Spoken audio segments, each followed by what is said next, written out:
What's going on, guys? Welcome back to Hippo Supercoach, and today we got the round review. So Supercoach literally just opened. Holy, what a wait! It was a ridiculously long time. I got stuck in a KFC drive-through line for 25 minutes, and I still had about an hour till the fucking game opened up. So, yeah, pretty pathetic on Supercoach's behalf, but they're gonna cop some abuse tonight. I think it's not been a good week. So I'll go through the ranking real quick. It's pretty fucking bad. We're at rank 5k, 2,188 overall, 25k round rank. Fuck off, Supercoach. Let's have a look. So Tom Stewart. Now, I didn't make a video last night. I went to the game. I was a bit tired afterwards, so I was like, I'll make a video tonight and we'll talk about everything. But I think I won all my league matchups, which is at least one positive. But yeah, Tom Stewart, 115. Should have taken his VC in hindsight. Talk about English in a second. But yeah, played pretty well. Just not quite enough to take that captaincy score, which hurts a little bit. Jack Zebel, 114. Another great game from him. He's looking like a guaranteed top 6 defender, top 6 forward, wherever you want to put him. He's a keeper, no doubt about it. Don't see his role changing anytime soon. So, Nick Dacos, 125. Bounced back really nicely. Copped a bit of attention from O'Halloran, but glad to see he handled the tag pretty well, and I think the kick-ins really helped him early get into the game. James Sicily, nice to see him bounce back. 134, so really happy with the Sismeister. But Jack Sinclair, fuck you, bro, honestly. You know what? I don't even think he played that bad. There were so many times where he would kick to like a genuine 50-50, and sometimes it would even go St Kilda's way, and for some reason that was counted as an ineffective disposal. Whereas if Bond did it, that's fucking plus 20. So fuck you, Champion Data, you useless pieces of shit. You have no fucking clue, and you pick favourites. Like, you actually pick favourites. So annoyed about Sinclair's score, but at the same time, like, could have been worse. Could have Mills. So trying to think with that mentality this week. That being said, using both trades obviously. Sincotta 33 and Wilmot on the bench, that fucking hurts. Obviously, you can't expect that. About time Wilmot turned up, and Sincotta, well, he just couldn't get into the game. What's his break even looking like? 22. Fuck me. I don't want him to be another dead rookie. He might even get dropped. Maybe they'll bring Cowan back in. I don't know. I hope not. Wilmot's break even 35. Yeah. So Bont 112. Thought he was pretty lucky to score what he scored. I don't think he played that well. Actually went to the game and yeah, it didn't look like he was amazing. I thought Walsh was much better, and he only had the 117. So Bont just gets bailed out. If you don't have him, you need to get him at some point, but his break even is going to be pretty high, I would think. Oh, not really. 133. Fair enough. Yeah, Walsh played really well. I think he is a safe top 8 sort of pick, like around that mark anyway, and most likely going to get forward status, which is huge for everyone that has him or thinking about bringing him in. Makes him like an easy pick for your team. Hasn't really changed in price at all. I think he's like just hitting his break even every week, just about. Lockie Neal, 109. Nice to see him pump out a reasonable score again. Still got a really high break even, so one you could jump on next week, maybe. Depends. Zach Merritt, 95. So I didn't see any of this game, but I heard he was playing forward. I don't understand that at all. So fuck you, Brad Scott, you fucking dog. You just like your brother. Shit coaches. Fucking lucky you got even let back into the system. How could you play your best midfielder in the fucking forward line, you dumbass? Anyway, we'll move on. Cogs 93. Didn't see much of this game either. He looked alright when I was watching, but yeah, must have just faded out, I guess. And I think he had low disposal efficiency. He had like 30 something touches for only 93 Supercoach. It was a weird week. I think Jordan Dawson played much better than what he scored as well, and I didn't have him. So let's quickly have a look at Dawson's break even while I remember. I'm not going to go through all the games, by the way. Break even of 160, so hopefully he can get back down to like 620 and I could pick him up for that much, but we'll see what happens. So Hopper 43, I'm pretty certain I'm trading him. Break even 97. I mean, he could hit it. If he's in this week, then maybe we reconsider. It's not ideal though. Who does he play? He plays Essendon, yeah, could go big against them. How does he usually go against the Bombers? Oh, fucking terrible. 53, 73, 80. So maybe he's gone. I think he's a bit of a fake premium anyway, to be honest. Not that he was really picked to be a premium. Ashcroft, really glad I held him. What's his break even? 85. So still high break even, but I'm probably going to hold him the next 2 weeks. I think he goes big against Gold Coast this week. And yeah, I'm pretty confident Ashcroft can string together a few good games. So wait and see. Fielded Sam Simpson, so that looked like that.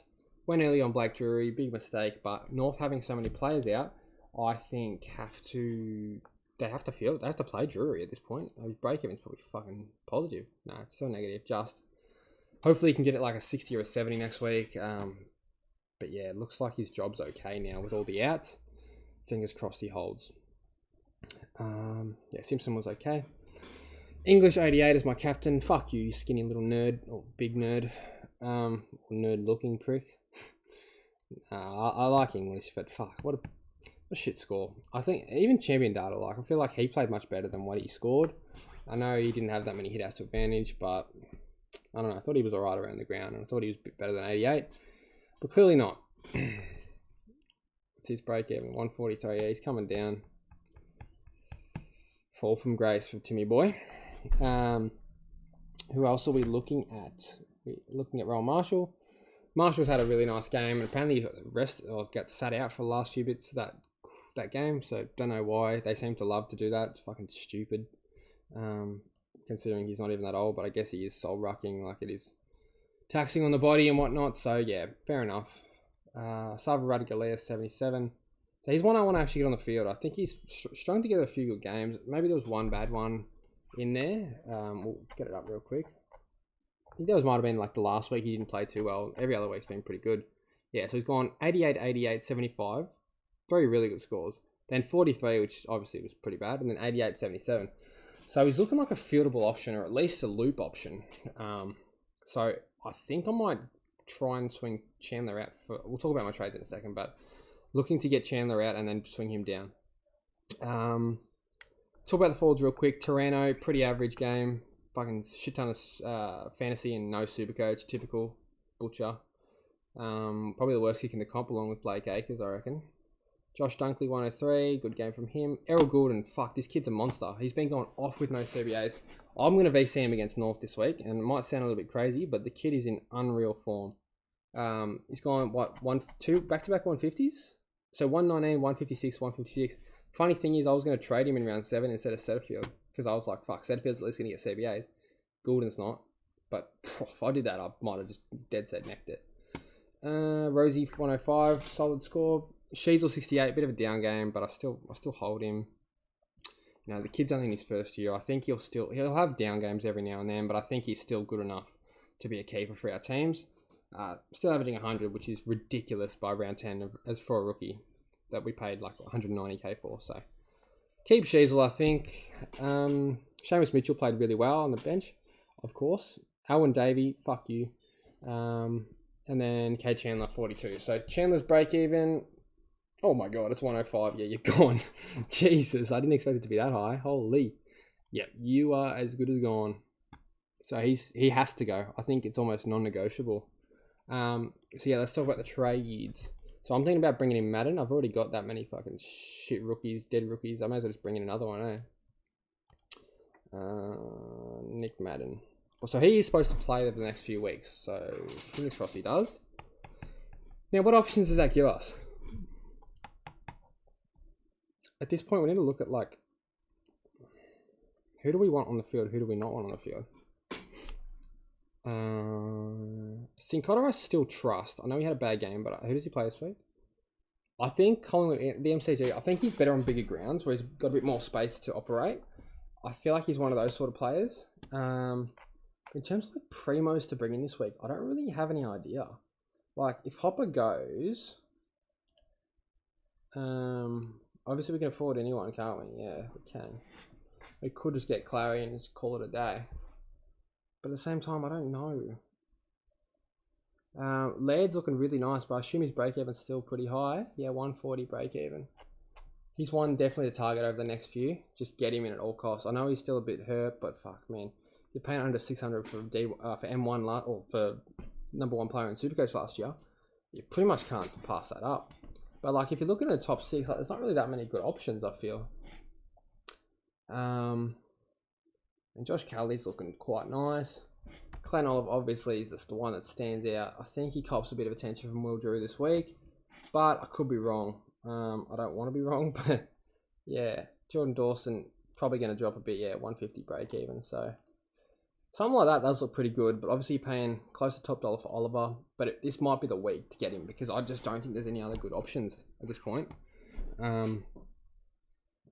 Yeah, 15 trades left. I mean, thinking about how I'm going to finish my team. Will might probably can cash in for like 300 if I'm lucky. They give me, let's say I cash in for 120, give me like, I don't know, 250k. If I include my remaining salary, it's like 250k. And then we could maybe go Ashcroft, maybe go next week. Give us like Dawson, maybe. I think that'd give us like Dawson, 250k plus, yeah, 400. Might be Dawson, yeah. Maybe, probably not quite Dawson. But yeah, like I'm just trying to, and then say Dawson's there. That means we only have what? One more mid spot, one more defender spot with 13 trades left, and one more forward spot. So 3 upgrades, which, yeah. Fuck, man. I think one thing we learned this week is these value primos, I don't think they're the way to go. I was pretty firm on them being traps. Like, fuck, you can't really predict Mills and Steele. Like, what's Mills' break even? Oh my god, he's 470k with a break even of 160. He's gonna be 430k. I almost think we have to save a spot for him. I think that makes sense, doesn't it? Like, save a spot for Callum Mills. I think like they said 4 to 6 weeks. So maybe he's like a bench option because you're probably gonna be full promo by 4 to 6. Well, actually, maybe not. Maybe not. Another thing I was thinking about, if I don't get rid of Hopper, so if Hopper happens to play this week, because he is still a ton option, if I don't have to trade him, I won't. His break-even is not too bad. It's not really the money that's the issue with him. It's more the scoring. As long as he's on the field and healthy, he should be able to score at least 80s, at least. And he's got the ceiling of like a 120, you'd think. So he's still a good field option. The question is, who would I get rid of instead? And if we're going off break even, I mean, Ashcroft makes sense, but I think you can't really trade someone who just scored 97, can you? Yeah, if we're going off break even, like Wilmot's just had a decentish game. Alwyn Davey, I mean, that guy's not worth anything. Radagalia, I mean, I could cash Rat in. Like, Rat's break even is 29. So he's maybe got a little bit more money to make.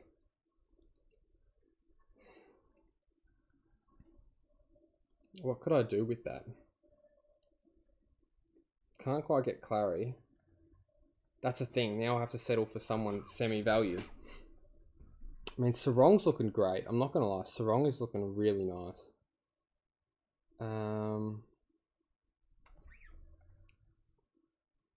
At this point, we have to consider buyers as well.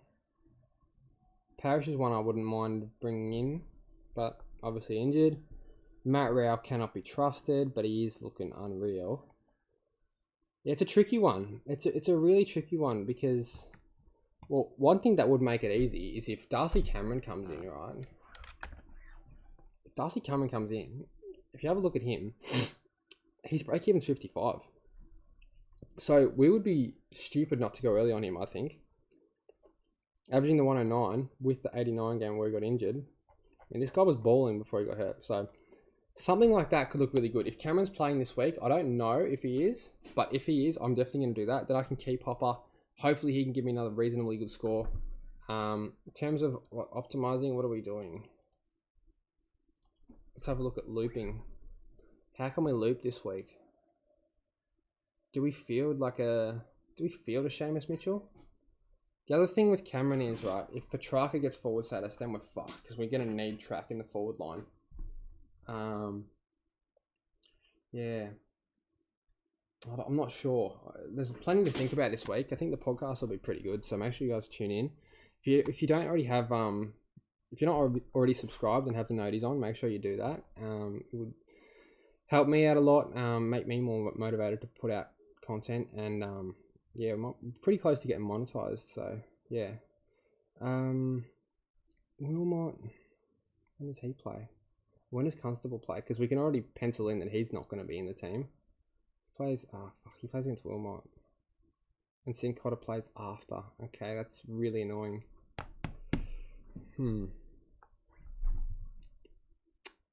Because, like, this is the dilemma, right? It's like Hopper and Cameron or Oliver and Radaglia. And obviously, I think you'd rather Hopper and Cameron on the field. Captain, vice-captain choices early on. I think Bont is a pretty easy one. I don't think Adelaide will put time into him. What's his last few? Oh my god, he had a 199 against them. 2020. 88 and 87 or whatever. Yeah. So Bont into...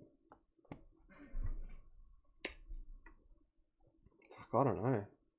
It might be like Goulden into Bont. Goulden into Bont, I reckon. That's based off current form. That's probably what I would do. Yeah, there's plenty to talk about this week anyway. Trade options feels like there's not many good options. Last week it felt like there was fucking heaps, and now it's like don't even want Steele, don't want Mills, don't want Brayshaw, don't even really want Merritt now, even though I'm stuck with him. But yeah, anyway, let me know in the comments if you guys have any ideas for my team, any ideas for what you guys are thinking about doing, and I'll see you during the week.